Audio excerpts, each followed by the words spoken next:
Selamat datang di channel saya Serangga Gatal. Jangan lupa di subrek, like and share. Mimin doakan semoga kita sehat semua. Oke, kita mulai.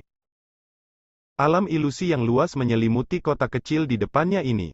Semua makhluk hidup di dalam kota kecil ini telah menjadi mangsanya. Setiap orang memiliki pengalaman mereka sendiri di alam ilusi, dan hanya ada seorang remaja berjubah putih yang mempertahankan kesadarannya berjalan di jalan ini. Dia dapat dengan mudah mengendalikan nasib dari apa yang dialami para pembudidaya di alam ilusi. Mereka yang dia hargai bahkan mungkin diberi kesempatan yang menguntungkan. Adapun mereka yang melakukan segala macam kejahatan, jiwa mereka dimusnahkan di alam ilusi. Sejak aku menemukan kumpulan iblis penghancur itu dan membunuh seseorang yang memiliki bakat tanpa bayangan, aku tidak lagi mendapatkan hasil apapun. Sue Ying dengan lembut menggelengkan kepalanya. Dia tahu dia tidak akan menemukan apapun kali ini. Dan dia sudah terbiasa dengan itu. Sue Ying memperlakukan perjalanan ini lebih sebagai bagian dari kultivasinya. Toko anggur di kota kecil ini tampaknya populer. Sue Ying menemukan toko makanan di kota ini. Hua. Dengan pikiran, dunia ilusi menghilang. Seluruh kota kecil kembali normal. Semua makhluk hidup kembali sadar. Selain beberapa orang terpilih yang memiliki beberapa peluang luar biasa, yang lain bahkan tidak ingat apa yang telah terjadi. Sebenarnya ada makanan lezat yang begitu enak di kota kecil ini. Seni kuliner yang digunakan mungkin biasa saja, tetapi makanan yang dibuat terasa sangat enak. Banyak hidangan diletakkan di depan Sue Ying. Dia menikmati dirinya sendiri saat dia memakannya. Sue Ying telah pergi ke banyak tempat terpencil, bertemu dengan banyak pembudidaya kuno yang berspesialisasi dalam seni kuliner. Makan memang merupakan bentuk kenikmatan. Bahkan jiwanya merasa sangat nyaman. Perasaan yang luar biasa ini bahkan melebihi dari memakan Origin World Rocks. Duduk di sudut toko anggur ini, Sue Ying menyesap banyak makanan dan meminum anggur yang dibawanya sendiri. Dia memiliki waktu yang indah. Guru suci mengenakan pakaian katun hitam. Dia saat ini berjalan tanpa alas kaki dan bergerak lebih dekat ke Sue Ying menggunakan teleportasi jarak jauh. Dia segera tiba di kota kecil yang sama di mana Sue Ying berada tanpa mengungkapkan kehadirannya. Saat guru suci berjalan masuk melalui pintu kota, meskipun banyak pejalan kaki berjalan di jalanan, mereka secara tidak sadar menghindarinya. Tidak ada yang bisa merasakan keberadaan yang menakutkan ini sama sekali. Guru suci berdiri di salah satu ujung kota kecil itu, memandang ke arah toko anggur yang jaraknya beberapa ratus ribu kilometer. Meskipun ada banyak pelanggan di toko anggur, hanya satu yang terfokus di mata guru suci, remaja berjubah putih yang sedang melahap makanan. Guru suci mengambil langkah lain sebelum melintasi jarak dan tiba di dekat toko anggur ini. Sue Ying awalnya santai dan menikmati dirinya sendiri, namun tiba-tiba, ekspresinya mengalami transformasi besar-besaran. Bahaya! Domain hukum segera diaktifkan setelah mendeteksi keberadaan yang sangat mengerikan. Naluri Sue Ying telah memberinya peringatan besar, bahaya. Bahaya ekstrim, bahaya dan teror semacam itu telah melanda Sue Ying secara instan. Perasaan terancam yang datang dari hidupnya ini membuat Sue Ying gemetar. Sekilas, dia bisa melihat seorang pria bertelanjang kaki berjalan di jalan dengan mengenakan pakaian katun hitam. Matanya hangat, dan dia dengan murah hati menatap Sue Ying. Saat ini, dunia entah bagaimana menghilang. Kota di sekitarnya telah menghilang. Semua makhluk hidup telah mundur, meninggalkan hanya dia dan guru suci yang berdiri tidak jauh. Hukum tertinggi yang berputar sudah mundur. Domain hukum yang dipancarkan oleh guru suci menghancurkan alam ilusinya dalam sekejap, menyebabkan dia jatuh sepenuhnya ke dalam domain pihak lain. Meskipun jiwanya kuat, dan dia hampir tidak bisa mengaktifkan dua harta rahasia pelindung. Gelang 12 primal bats diaktifkan, menghasilkan 12 lapisan cahaya untuk menutupi tubuhnya. Jubah awan berlapis 3 warna juga memancarkan cahaya keemasan. Bahkan ada cahaya biru yang membungkus tubuhnya. Guru suci, mengapa harus guru suci? Sue Ying merasakan kejutan besar di hatinya. Identitas macam apa yang dimiliki oleh guru suci? Mengapa dia bertindak melawan keberadaan primal chaos? Selain itu, ada pemahaman diam-diam di 3 dunia suci besar dan 2 agama besar, bahwa selama periode pemulihan ini, kecuali ahli primal chaos menyinggung Dewa Kosmos tidak boleh bertindak melawan keberadaan primal chaos. Kalau tidak, dengan yang kuat menindas yang lemah, Itu hanya akan menimbulkan perang. Saat perang dimulai, kedua belah pihak akan menderita kerugian besar. Bahkan guru suci tidak akan menghasut pertarungan seperti itu dengan mudah. Mengapa dia bertindak melawan saya? Pikiran Sui Ying masih berkelebat ketika energi tak terlihat dengan cepat menembus 12 lapisan cahaya redup. Adapun perlindungan oleh awan berlapis 3 warna, itu bahkan lebih tidak berguna. Bahkan jika pengosongan Sui Ying saat ini hebat, energi tak terlihat ini dengan cepat melilit tubuh Sui Ying. Dia merasakan dingin yang mutlak. Jiwanya telah membeku, itu benar-benar disegel. Semuanya terjadi hanya dalam sekejap. Sui Ying hanya bisa mengaktifkan 2 harta rahasia, namun dia tidak punya waktu untuk berdiri. Orang bisa melihat betapa cepat dan kejamnya pihak lain. Perlindungan dari 12 primal bats brakelet mungkin hebat, dan leluhur dunia dan penyihir leluhur harus menghabiskan 1 hingga 2 saat untuk menghancurkannya. Tetapi guru suci dapat dengan mudah menekan perlindungan ini dengan mengangkat tangannya. Saat ini, dia ingin menangkap Sui Ying hidup-hidup dan tidak akan membiarkan kecelakaan apapun terjadi. Oleh karena itu, dia datang dengan teknik gunturnya dan dengan cepat menyegel jiwa Sui Ying. Sangat lemah, Sui Ying merasa sedingin es di hatinya. Ini bahkan ketika dia memiliki harta rahasia yang melindunginya. Jika tidak, wilayah hukum guru suci dapat dengan mudah menginjak-injaknya.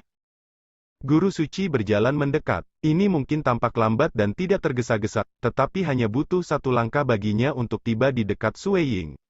Dia dengan santai meraih tubuh Sui Ying. Hong gelombang. Ruang di sekitarnya mulai terdistorsi dan ditumpuk di atas satu sama lain.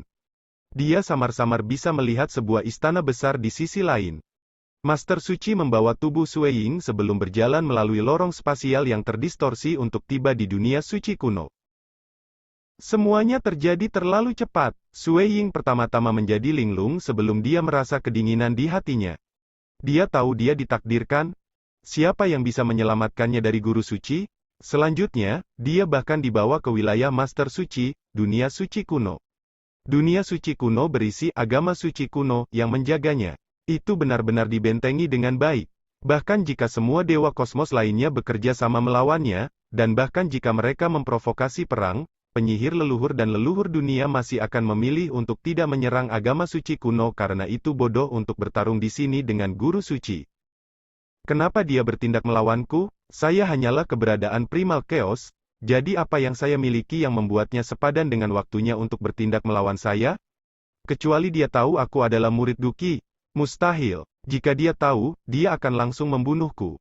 Lagi pula, guruku Guki telah langsung dibunuh olehnya. Jadi tidak ada gunanya dia menangkapku hidup-hidup. Sui Ying sedang merenungkannya. Pasti ada alasan mengapa dia menangkapku hidup-hidup. Dia ada di pihak iblis penghancur? Seharusnya tidak. Dia sudah menjadi penguasa mutlak selama periode awal dunia suci kuno yang primitif. Karena Raja Sembilan Awan, saat itu dia berusaha membunuh Monarch Nine Cloud dan tahu bahwa saya mendapatkan sesuatu dari Monarch Nine Cloud? Atau karena Master Realm Myriad Tavern dan Master Gunung Beralis Merah? Mereka baru saja gagal membunuhku, jadi sekarang mereka memikirkan cara untuk membuat guru suci bertindak sebagai gantinya? Sui Ying memiliki banyak dugaan saat ini, tetapi itu hanyalah dugaan. Pada saat ini, saya harus dihukum. Aku tidak bisa lari darinya. Sui Ying merasa tidak berdaya. Serangan itu datang terlalu cepat, dan dia bahkan tidak punya waktu untuk bereaksi. Saat ini saya disegel. Bisakah Ordo Realm Heart itu membantuku? Sui Ying merasakan energi dari Realm Heart Order di dalam jiwanya.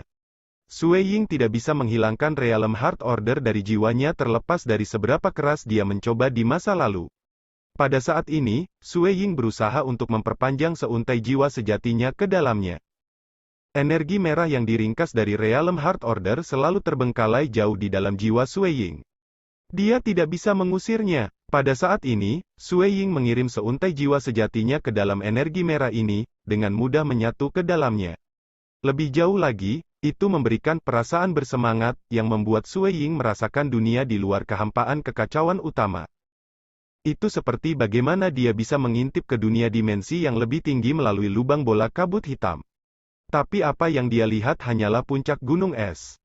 Saat ini ketika untaian jiwa sejatinya memasuki energi Realm Heart Order, dia dapat merasakan betapa luasnya dunia di luar kehampaan kekacauan utama.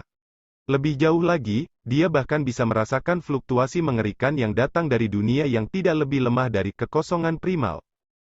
Aku bisa mengaktifkannya hanya dengan satu pikiran, Sui Ying mengerti setelah bergabung. The Realm Heart Order telah disempurnakan oleh keberadaan kuno misterius yang disebut Yuan. Dia melakukannya untuk membantu para pembudidaya bereinkarnasi dan melanjutkan ke dunia besar lain yang tidak lebih lemah dari kekosongan utama, Realm Heart Gridland. Untuk melindungi jiwa sejati, menembus dari kehampaan primal chaos ke Realm Heart Gridland dan bereinkarnasi di sana. Yang dibutuhkan hanyalah dengan mengonsumsi energi dari Realm Heart Order. Adapun energi dalam tubuh Sui Ying, itu tidak berguna. Dia tidak bisa mencapai ini sama sekali dengan levelnya saat ini. Dalam keadaan biasa, hanya para pembudidaya yang telah terjebak dalam kemacetan terlalu lama dan putus asa mereka akan bersedia untuk meninggalkan tubuh dan jiwa mereka yang berdaging, memutuskan untuk mengirim seuntai roh sejati ke dunia lain. Ingin kembali? Seseorang harus menjadi dewa kosmos sebelum dia dapat mengaktifkan energi Realm Heart Order sekali lagi. Tanpa menerobos, pengguna akan mati di Realm Heart Gridland atau tinggal di sana selamanya. Siapa yang mengira bahwa saya, Dongbo Sui Ying, akan dipaksa ke tahap ini? Sui Ying merasa pahit di hatinya. Peng! Tubuh Sui Ying telah terlempar ke dalam aula istana, menabrak pilar di sampingnya. Dia perlahan mengangkat dirinya dengan dukungan dari pilar. Setelah energinya dan bahkan jiwanya tersegel, dia hanya bisa mengerahkan kekuatan tubuh berdaging yang paling mendasar darinya. Hampir tidak mungkin baginya untuk bunuh diri menggunakan energi ini. Bagaimanapun, tingkat keberadaannya terlalu tinggi, dan energi tubuh yang berdaging ini tidak dapat membahayakan jiwanya. Tetapi dengan mengandalkan Realm Heart Order, Sui Ying dapat bereinkarnasi, dan itu dianggap bunuh diri dari sudut pandang lain. Semuanya diam di dalam aula istana. Para pelayan bahkan tidak berani mengeluarkan suara. Guru suci dengan santai berjalan kembali ke tempat tidur batu hitamnya sebelum duduk bersila di sana. Dia menatap Sui Ying, berkata, Dongbo Sui Ying, aku bisa berjanji bahwa kamu akan hidup jika kamu dengan patuh mendengarkanku. Ini adalah janjiku, dan aku tidak akan menentangnya demi orang kecil sepertimu. Tuan Suci sudah sangat menghargai saya karena Anda bertindak secara pribadi terhadap saya. Sui Ying dengan tenang berkata. Dari 5 dunia suci besar dalam kekosongan primal chaos, hanya sedikit yang bisa memenuhi syarat untuk menjadi lawanku. Yang memiliki potensi terbesar dari semuanya adalah Sword Master dari kuil surga kekosongan besar Anda. Dia benar-benar membuatku menderita kerugian. Guru suci duduk di sana, kudengar bakatmu tidak buruk. Anda dapat berkultivasi dengan cukup cepat. Siapa tahu suatu hari nanti Anda bisa menjadi dewa kosmos. Jika kamu mati seperti ini, itu tidak akan berharga sama sekali. Petik 2. Jika guru suci memiliki permintaan, katakan saja padaku secara langsung. Kata Sui Ying. Saya pernah mendengar bahwa Anda memahami bagian dari warisan inti milik garis keturunan Myriad Realm Tavern Master dan Scarlet Broad Mountain Master. Guru suci berkata, saya tertarik dengan itu. Bagian dari warisan inti, pada akhirnya, itu masih mereka. Sui Ying merasa relatif marah di dalam hatinya. Itu terlalu kejam. Dia tidak mempelajari teknik kultivasi milik garis keturunan mereka sebelumnya.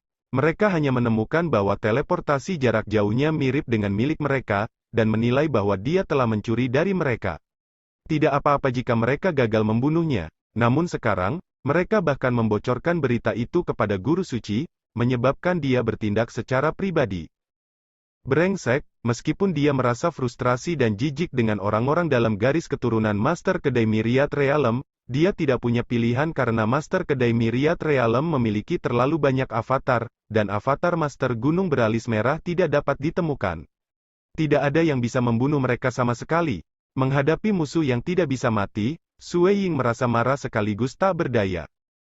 Siapa yang mengira bahwa teleportasi jarak sangat jauh milik Monarch Nine Cloud ini akan membawa bencana yang begitu besar? Sui Ying merasa lemah. Dia sudah cukup berhati-hati. Tapi dia tidak bisa begitu saja mempelajari teknik teleportasi ini dan tidak menggunakannya sama sekali, kan? Sui Ying bahkan bertahan sampai alam primal chaos sebelum menggunakannya di depan umum, menyamarkannya sebagai bakat kultivasi kuno. Tidak ada yang mencurigainya sebelumnya di masa lalu. Banyak dewa kosmos secara pribadi melihatnya menggunakannya. Bahkan para pembudidaya yang tinggal di Kastil Void melihatnya menggunakannya. Sebaliknya, itu adalah Myriad Realm Tavern Master dan Scarlet Browed Mountain Master yang menentukan bahwa itu bukan bakat kultivasi kuno dan seharusnya merupakan teknik teleportasi milik garis keturunan mereka. Status seperti apa yang dimiliki oleh Guru Suci? Agar kamu benar-benar membantu Myriad Realm Tavern Master dan Scarlet Browed Mountain Master? Sui Ying menggelengkan kepalanya. Saya tidak membantu mereka, sebaliknya, saya menginginkan warisan ini. Guru Suci memandang Sui Ying, ceritakan semua yang kamu tahu dan aku berjanji akan melepaskanmu. Alasan mengapa dia berbicara dengan sangat baik. Itu karena tidak ada gunanya mengandalkan penggunaan alam ilusi untuk membuat Sui Ying mengilustrasikan seni itu kepadanya. Bagaimanapun, kendali Sui Ying atas alam ilusi lebih hebat daripada Guru Suci. Dia adalah kultivator terkuat dalam aspek ini. Langsung menjelajahi ingatannya dengan menargetkan jiwa Sui Ying, itu terlalu barbar. Jika kesenjangan dalam kekuatan mereka sangat besar, ini bisa dilakukan. Namun demikian, Sui Ying berspesialisasi dalam dunia ilusi. Warisan Vermilion Nigma miliknya juga menargetkan jiwa Sui Ying bahkan mencapai transformasi ke-10 yang belum pernah terjadi sebelumnya. Tingkat kekuatan jiwanya jauh melampaui apa yang dimiliki oleh raksasa primal chaos tingkat 9 lainnya. Terlalu sulit untuk mencari melalui jiwanya karena secara praktis sebanding dengan Dewa Kosmos. Ingin mencari melalui jiwanya, itu hanya akan menyebabkan jiwa Sui Ying menghilang, dan pada akhirnya, Guru Suci hanya akan mendapatkan sedikit demi sedikit dari teknik tersebut. Dia tidak bisa menelusuri seluruh ingatan Sui Ying. Itulah mengapa Guru Suci memutuskan untuk mengambil inisiatif dan menanyakannya dengan baik. Dia juga berjanji untuk melepaskan Sui Ying. Hanya ketika dia tidak punya pilihan lain, dia akan memilih untuk mencari jiwa Sui Ying. Saat Sui Ying bernegosiasi dengan Guru Suci, dia juga sengaja menunda lebih banyak waktu. Karena dia sudah memutuskan, tidak mungkin bagi Sui Ying untuk memberikan warisan dari Raja Sembilan Awan kepada Guru Suci. Dengan seberapa kuat Guru Suci, mengapa dia memberinya lebih banyak teknik? Bahkan jika dia tidak memiliki Realm Heart Order, Sui Ying juga tidak akan setuju dengan pihak lain. Dia saat ini menunda waktu. Hanya karena dia ingin mengatur segalanya sebelum kematiannya. Saya tidak lagi punya cukup waktu. Saya selalu ingin menemukan sarang berlapis-lapis baja emas lainnya, tetapi saya tidak punya waktu lagi. Inkarnasi Sui Ying di dalam aula istana Meraj Kuil Surga Void besar akan menghilang selama Sui Ying memilih untuk bereinkarnasi. Untungnya, saya telah meninggalkan tanda spasial di 3 sarang berlapis emas yang saya temukan, pikir Sui Ying. Sebelumnya, dia hanya mengirim 2 inkarnasi ke dalam koridor dunia yang hilang untuk mencari lebih banyak sarang lapis baja berlapis emas. Tidak mungkin bagi mereka untuk selalu tetap di sana. Oleh karena itu, dia meninggalkan tanda spasial di ruang tertutup yang relatif umum dekat dengan sarang berlapis-lapis baja emas. Menambahkan sarang berlapis-lapis baja emas lainnya yang saya laporkan kepada penyihir leluhur dan yang lainnya, saya, Dongbo Sui Ying, telah menemukan total 4 sarang lapis baja berlapis emas. Sayang sekali saya tidak punya cukup waktu. Jika saja aku punya cukup waktu, dengan teknik pengintaianku, aku akan bisa mencari di seluruh koridor dunia yang hilang sekali, pikir Sui Ying. Lebih dari 1 triliun tahun. Sui Ying baru saja mencari melalui ujung gunung es di dalam kekosongan utama untuk iblis penghancur. Tapi koridor dunia yang hilang jauh lebih kecil daripada kekosongan utama. Dia sudah mencari sekitar 60-70% dari total area. Jika dia memiliki triliunan tahun lagi, Sui Ying akan dapat mencari di seluruh tempat tanpa meninggalkan satu tempat pun terbuka. Sui Ying, kamu tidak berkultivasi? Jing Qiyu muncul di luar istana. Dia mengungkapkan ekspresi gembira. Karena inkarnasi Sui Ying ini biasanya berkultivasi dengan mengamati armor bersisik yang ditinggalkan oleh Jenderal Mogu. Jing Qiyu, Sui Ying menatap istrinya. Dia merasa hatinya bergetar. Jing Qiyu, suruh King Yao dan Yuer untuk kembali. Sekian dulu update-annya, tunggu lanjutannya di channel saya Serangga Gatal, di subscribe ya guys. Terima kasih.